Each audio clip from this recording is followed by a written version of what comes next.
দিয়েছেন, তিনি মেয়েদেরকে পুরুষ এনেছেন, তিনি মেয়েদেরকে বিভিন্ন কর্মসংস্থানে দিয়েছেন এবং মেয়েরা সেই থেকে বেরিয়ে আসতে শুরু করেছে।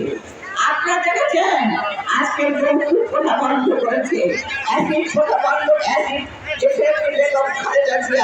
এখানে অনেক আমার ছোট ছোট বোনেরা আছে যারা আজকে শিক্ষা দিয়ে বিভিন্ন শিক্ষা গ্রামে গঞ্জে উপমুষ্টি দিয়েছেন বেগম খালেদা জিয়া।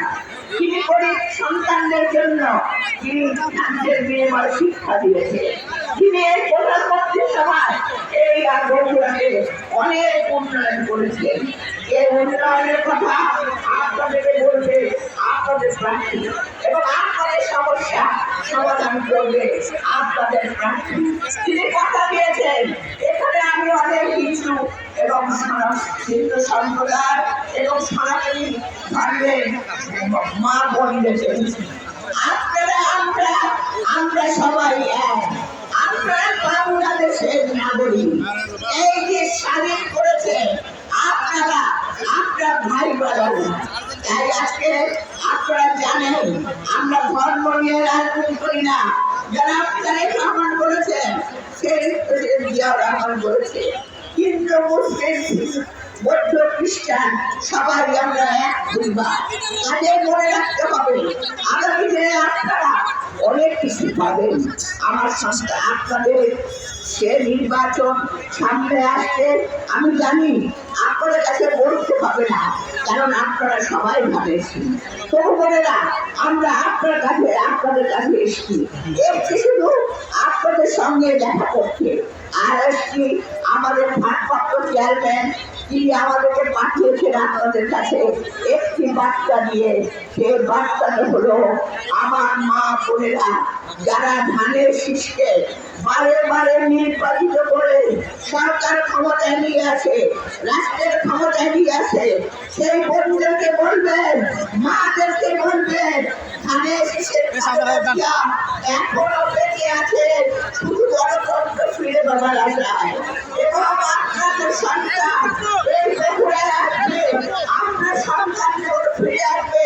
আমরা জানি সারা বগুড়া শহর সেদিন লোকের হয়ে যাবে, কারণ আপনাদের সেই সন্তান স্বাধীনতা গণতন্ত্র ফিরিয়ে দেওয়ার জন্য লড়াই করে আপনাদের মাঝে আসবে।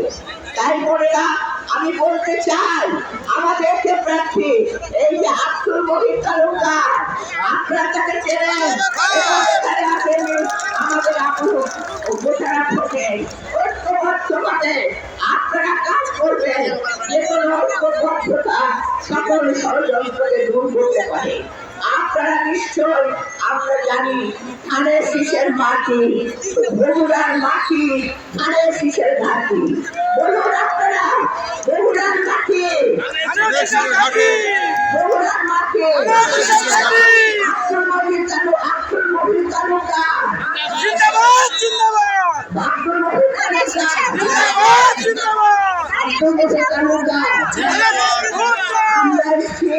আমরা নিশ্চয়ই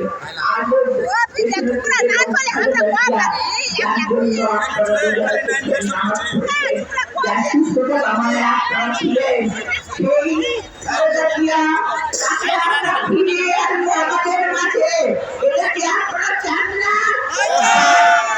আমরা তাদের ফিরিয়ে আনবো, আমরা তাদের আমাকে ফিরিয়ে আনবো।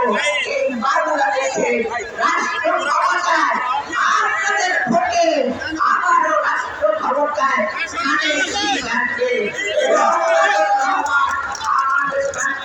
তারা তাদের অঙ্গীকার আপনাদের কাছে যে অঙ্গীকার করেছে সেই সকল অঙ্গীকার পূরণ করবে। ধন্যবাদ ভাই বোনেরা, আসসালামু আলাইকুম।